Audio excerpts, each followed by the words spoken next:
it's a big talking point. And I love the fact that our game, because it has been Ford, Holden, GM, Ford, the passion is real and people really are arc up about it. So let's just go back and have a little bit of a revisit after some things we found from the Grand Prix weekend. Well, the first thing wasn't actually parity related, but we did find some anomalies, or some anomalies were found around both gear shifts, which is a bit of an ongoing thing because that's an important part, the electronic gear shifts between the two cars.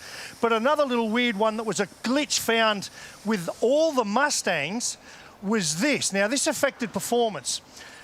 This is the throttle in the car. This is the driver, right? Now, there's no throttle cable anymore. It goes through a brain, if you like, through the Motec system and up to the engine. Now, when that signal gets to the engine, this is the throttle body. This is a Chev one, but they're the same. Sits up there on the engine on top there. So whatever the driver asks for here, the electronic signal gives the corresponding amount of open throttle here.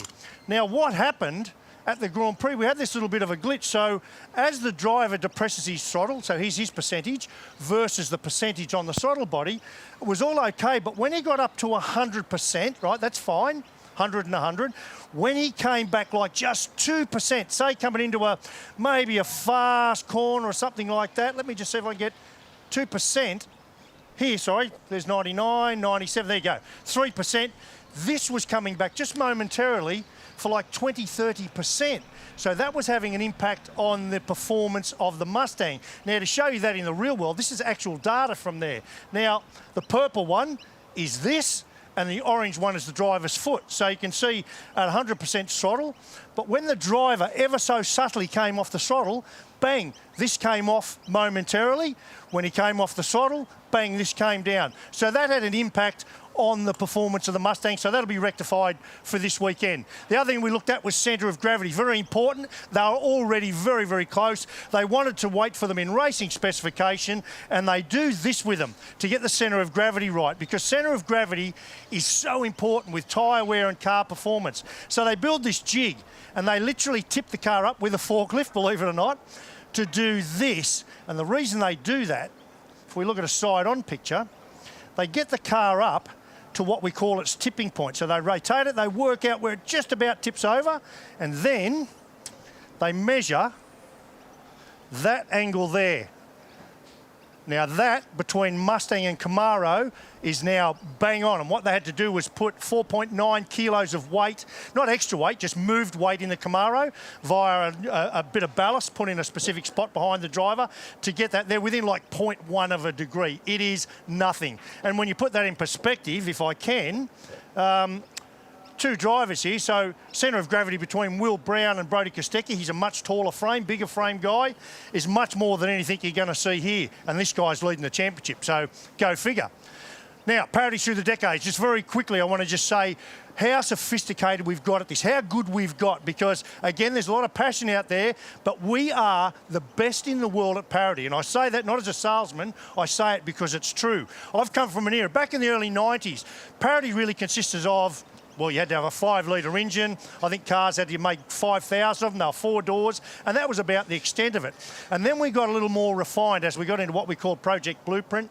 In the early 2000s, we got some tighter regulations. We got an X and Y axis in the car that we could measure everything from. We got weights, we got measurements, you know, you can see there. But more importantly, we got a lap time parity formula. So we would actually average Falcons versus Holdens, the leading cars, over a series of laps to work out what was fast and what was not, and then we'd make a parity adjustment. Now, problem with this whole era was we could never work out, for example, my mate Mark Scaife. Was it Mark Scaife making his Holden go faster? Was it the HRT budget, or all of the above? Over here in the Falcon side, we thought the AU needed a parity adjustment, and then Marcus Ambrose came along, smacked all our asses, and that put that to bed. So that was really difficult. So we progressed. We got to Car of the Future in 2010.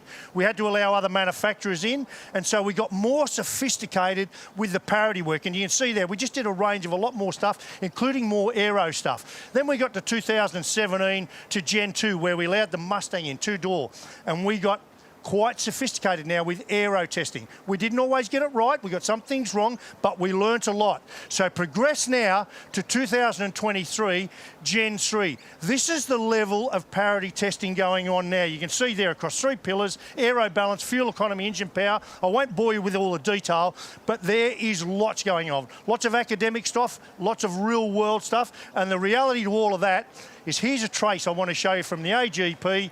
Look at the speed here. This is 2 leading cars, a Camaro and a Mustang. That's a genuine overlay of their speed. You can see their revs about the same, right? And where they change the gears, but look at this. 0.1 of a kilometre here at 135, and as they go all the way along that straight, you can see it for yourself. I don't have to tell you, all the way up to 250 Ks, 0.1 of a kilometre again. So when you watch this afternoon, tomorrow, this weekend, just don't take it for granted to get different cars, different engines, different drivers, different teams, that close across a whole lot of parameters is marvellous. And not everyone gets it right all the time when you're at the thin edge of the wedge, even this bloke. If you're pushing the boundaries, there's a really good story. We're the best at parity, they're the best at building rockets. But you know what? You've got to push it so far sometimes that it breaks.